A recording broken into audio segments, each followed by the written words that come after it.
Austin McBroom is the king of lawsuits in the social media world, and today we're adding another one to the list. At this rate, Austin is going to have more lawsuits than people paying for his next Social Gloves event. If you guessed this lawsuit is about Austin owing someone money, well, you are correct. But the fun part about this new complaint is that it sheds a lot of private details on his Social Gloves disaster event. Austin and his dad are being sued for breach of contract, unjust enrichment, and fraud in the inducement. Social Gloves was a boxing event on June 12, 2021 that put popular YouTubers in the ring against popular TikTokers in what was called the Battle of the Platforms. Austin overpromised fighters how much they'd get paid, the event undersold, and numerous lawsuits have been filed by fighters asking for their money. In September 2022, Austin hosted Social Gloves 2, hoping to sell enough to pay for the event, plus pay off his debts from the first event, essentially a legal pyramid scheme. As long as you keep hosting events, eventually one might make enough money to pay off all debts and make everyone whole. As with everything McBroom family, the plan went awry and investors are suing. This lawsuit has been filed on behalf of Ted Foxman. Based on his Instagram, it appears that Ted is a producer and business partner with Doug Ellen, who is most known for directing and producing the hit show Entourage. Investor Foxman agreed to invest up to $2.5 million into the Social Gloves 2 event. Something stood out to me about this paragraph. The $2.5 million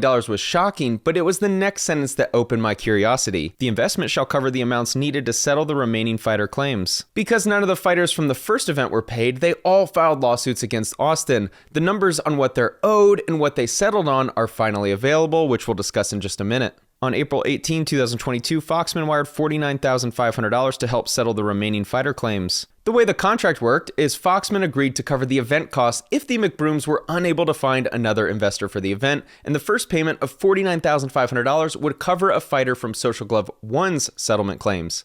A couple weeks later, Foxman exercised his option to back out of his investment into the event from his concerns that the fighters were already way over budget. On May 23rd, Foxman emailed Austin's father, Alan, notifying him that he would like to discuss the return of his $50K advance following word that Austin was able to secure $2 million in funding from another investor. Foxman essentially gave the McBrooms an insurance policy in the sense that he gave them some money to pay off a fighter from the first Social Gloves fight and agreed to invest in the second event. However, if the McBrooms were able to find another investor willing to bring, it sounds like, $2 million to the table, then Foxman's initial $50,000 would be returned and he would be out as an investor. On July 8, 2022, Austin McBroom's attorney replied by email to Foxman that Austin McBroom did not then owe Foxman any amount. It has to be incredibly frustrating knowing Austin owes you money and he has an attorney. Attorneys have a magical way of getting clients to pay them more money to legally fight than what they owe to the other party. Alan McBroom emailed Foxman, "You're going to have to wait on your $50K advance until after the event. We're still in the process of securing our investment and funding the event is first priority." Ever since the start of my deep dive into the McBroom family, I've said they feel like a couple who owes more than they make and are always looking for a big payday to make their creditors whole. The Social Gloves 2 event was held on September 10, 2022 at Bank of California Stadium in LA. Austin was defeated by Gibb via 4th round knockout. On October 18, 2022, 5.5 weeks following the event, Foxman emailed, "I've now allowed another 5 weeks to pass, so I'm asking for the funds now." Austin, his dad, and his attorney never responded. If there's one thing I've learned about Austin is that you never want to give him money. He'll tell you he'll pay you back for a couple months and then ghost you. Austin McBroom has not repaid Foxman any amount. Austin McBroom obtained separate investment in advance of the event, which was held in September 2022,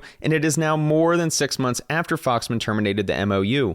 The other investor is not listed in the complaint. Because the event was successfully produced, I'm assuming the McBrooms were able to obtain the necessary funding for the entirety of the event. As of the filing of this complaint, the total balance owed by Austin McBroom to Foxman is $49,500. Austin likes to remind everyone of how rich he is on social media. I like to think I'm mild-mannered, but I'd lose my mind if someone owed me $50,000 and posted pictures of their Lamborghini on social media. He must have found enough money under his couch to buy this car too. Austin owes so many people money and prefers spending it on cars. If you give Austin $1 at this point, there's a 0% chance of you getting it back. Also included in the complaint are texts detailing how much money the fighters would be paid. Gibb, $350K person travel, Nick Young, $250K, Le'Veon Bell, $250K, Blueface, $250K, which should help him with his little Vegas incident, Bryce Hall, $150K, all the remaining fighters were $100K or $150K. This is the Memorandum of Understanding signed by Foxman and McBroom.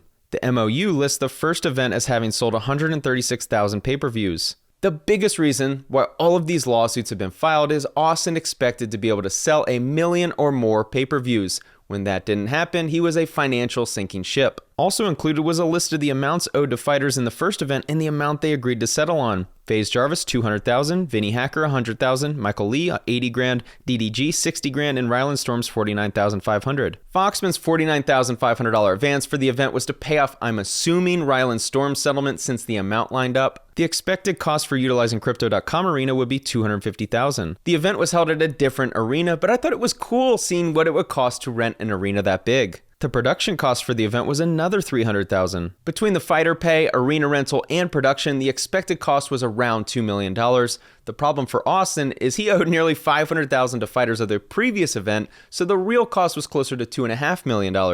The agreement stated that Foxman, the investor, would receive all net profit until he was fully recouped. Following that, Austin would receive 55% of the net profit and Foxman would receive 45%. I'm pretty surprised Austin never tried to get a sponsor for the event. With low ticket sales and reported dismal pay-per-view sales, Austin is now on the hook for another event's poor performance.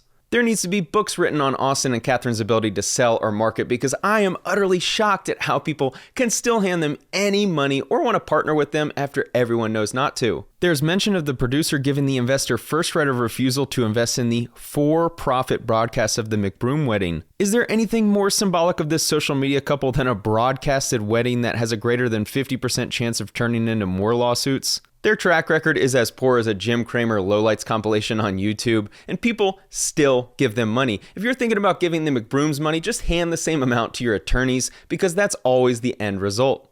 Thanks for watching.